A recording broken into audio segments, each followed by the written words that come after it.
हाँ शेखर। बॉस कहाँ हो? अड्डे पे।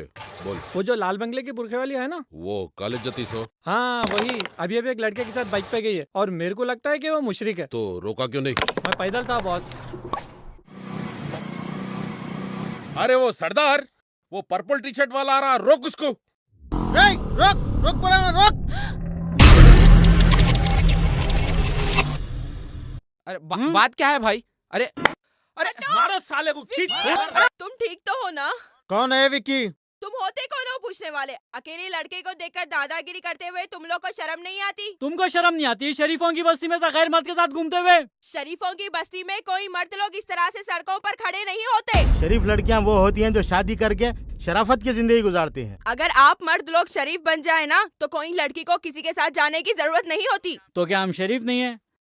दरअसल तुम लोगों को अय्याशी चाहिए, पिक्चर चाहिए, डिनर चाहिए, इसीलिए तुम लोग किसी शरीफ आदमी के साथ शादी करके इज्जत की जिंदगी गुजारना नहीं चाहते। और आप लोगों को शादी करने जोड़े की रकम चाहिए, आपके अम्मी को खूब दहेज चाहिए, आपके अब्बा को 500,000 आदमी का खाना चाहिए, लड़की वेरी वेरी फेयर चाहिए।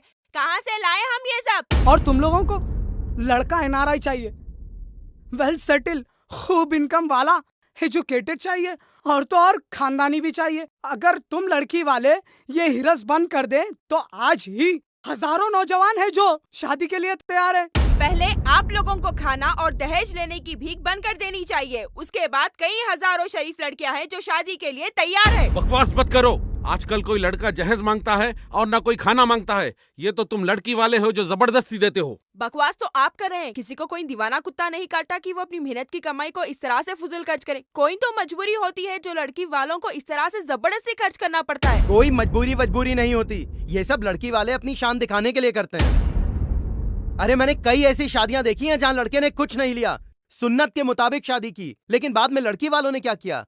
लड़की वालों ने उन्हें हरास किया, 498A केस में बंद करवा दिया, कोर्ट कचहरी के चक्कर में परेशान किया। अरे लड़के ने सुन्नत के मुताबिक शादी की और उसे मिला क्या? अरे खुद मेरे भाई के साथ ऐसा हो चुका है। अगर कोई लड़की बिना जहेज लिए अपने ससुराल आ जाए तो पता है उसके साथ क्या होता है? आपकी माँ, बहन, दादी और नानी उसको ताने सुना सुना कर जिंदगी भर जिंदा लाश बना देती हैं। और फिर आप मर्द लोग तो मुंह में लट्टू रखकर चुप रहते हैं ना। बस यही कहते हैं मेरी अम्मी अब्बा को कुछ मत कहो। अगर हम कुछ बोल दें तो अपने माँ बाप की ही साइड लेते हैं। कहते हैं मेरी अम्मी को कुछ मत कहो, वो बहुत मासूम है। मेरे अब्बा को कुछ मत कहो, बीमार है। लेकिन पता भी है वो हमारे साथ क्या करते हैं। ऐसा क्या करते हैं? क्या तुम्हारा गला घोट देते हैं? गला घोट दे तो ज्यादा बेहतर होगा, लेकिन हम लड़कियों को अपने बेटों की दूसरी शादी कराने की धमकियां दे रहे हैं और हमारे सर पर तलाक की तलवार लटका देते हैं।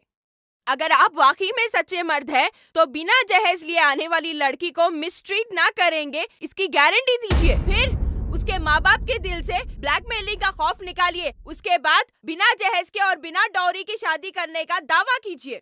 ये तो सब ठीक है, लेकिन ये बताओ कि तुम्हें भागने के लिए कोई मुसलमान नहीं मिला? क्यों इस मुशरिक के साथ गुलछर्रे उड़ा रही हो? वाह, तो ये है आप मर्दों की गिरत और हमियत।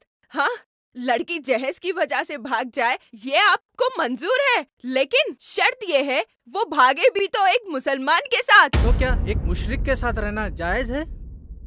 जायज नाजायज की बात तो आप लोग मत ही कीजिए, क्योंकि ये अल्फाज आप मर्दों के मुंह से अच्छे नहीं लगते। क्या मतलब? जब किसी नाजायज काम को देखो तो ताकत से रोकने का हुक्म है। तो रोको ना। आजकल की होने वाली इन शादियों को रोको ना। तो आजकल होने वाली इन शादियों की रस्मों को रोको ना, जो लड़की वालों को इतना खर्च करने पर मजबूर करती है। उन रस्मों को रोको ना। अगर मुशरिकों से इतनी नफरत है तो आपकी शादियों में होने वाली इन मुशरिकों के तरीकों को रोको ना। जरूरत नहीं है हमको इस्लाम सिखाने की, हम नमाज पढ़ते हैं, कोई शिर्क नहीं करते। कोई शिर्क नहीं करते, लेकिन मुशरिकों की तरह 12 जमा करके लड़की के बाप के खर्चे पर मंगनी, सांचक और रिसेप्शन का खाना तो बराबर खिलाते हो ना, और लड़की वालों से जहेज भी वसूल करते हो। वलीमा में हराम फुजुल खर्चों पर खर्चा नहीं करते तुम लोग। बताओ क्या यह मुसलमानों के तौर तरीके हैं या मुशरिकों के? तो फिर इस मुशरिक के साथ फिर कर क्या साबित करना चाहती हो? मुशरिक? कम से कम पूरा नाम तो सुना था। मुसलमान हूं मैं, मेरा नाम विकार है। कम से कम मेरी पूरी बात तो सुन लेते। तो ये क्या है? क्या है ये फिर? हाँ, अरे ये तो मेरे दोस्त की गाड़ी है। अरे इन्हें मुसलमान निकला। वो गधा शेखू तो हमारे को कुछ और ही बोला। मगर हालत से तो मुसलमान नहीं लग रहा है इन्हें। अच्छा, तो अब आपको हालत से नजर आने वाला मुसलमान चाहिए, हाँ? जिसकी लंबी सी दाढ़ी हो, सर पर हरे सफेद या पीली टोपी हो, तो आपको कोई एतराज नहीं होता, चाहे वो किसी के साथ भाग जाए या चाहे वो किसी लड़की से शादी का जहेज वसूल कर ले, हाँ? अरे बस करो ना। क्या जय जय जय का एक ही रिकॉर्ड बजा रहे हो फालतू का। मारा ना साले को। आप मेरी बात सुनिए, ये कोई मामूली बात नहीं है। आज अगर आपके सर पर बेटी या बहन की शादी का बोझ नहीं होता तो आज आप लोग ये इफलासी गलियों में गुटखा चाय सिगरेट पीते हुए थर्ड क्लास जिंदगी नहीं गुजारते। आप ये लैंड ग्रैबर्स या फाइनेंसर्स के पास काम नहीं करते, बल्कि आप खुद पढ़ लिख कर एक IAS या IPS ऑफिसर होते। आप एक ऑटो ड्राइवर नहीं होते, बल्कि आप खुद एक मालिक होते। मालिक। आप ये बैंकों की लाइन में ठहरकर काम नहीं करते, बल्कि आप खुद पढ़ लिख कर एक बैंकर होते या फिर ऑफिसर होते। कोई मुसलमान लड़की को देखकर मुशरिकों के साथ आपको बड़ा गुस्सा आता है ना? तो बेइंतहा मुसलमान लड़के हिंदू लड़कियों के साथ भी तो जा रहे हैं। प्लीज आप लोग इसको मजहब की ऐनक से ना देखें। ये प्रॉब्लम शादियों का है, ये प्रॉब्लम दहेज का और खानों का है। हमारे कौम की कई ऐसी मुसलमान बहनें हैं जो बर्बाद हो रही हैं। सच्चा मुसलमान तो वो है जो एक औरत की इज्जत करे और उसकी अजमत की हिफाजत करे, वरना ऐसे मुसलमान होने का तो कोई फायदा ही नहीं। क्या फायदा ऐसे मजहब का जो मस्जिदों को तो अलग कर देता है, लेकिन सबके शादी खाने बराबर एक होते हैं। खुशी से लेने और देने का कारोबार तो सबका एक होता है। नाजायज को जायज बनाने के बहाने तो सबके एक होते हैं। अगर इन शादियों को अटेंड करते रहोगे तो ये अमीर लोग, ये लीडर, ये मुर्शिद अपनी बेटियों की शादियां धूमधाम से करके हम सबको फकीर और कंगाल बना देंगे। लड़कों को और भी लालची बना देंगे। लड़कियों को घरां छोड़ने पर, मजहब छोड़ने पर या खुदकशी करने पर या फिर जिंदगी भर इन तानों की आग में झुलसने पर मजबूर कर देंगे। बोलिए, क्या मैं गलत हूँ? क्या मैं कोई भी बात गलत बोल रही हूँ?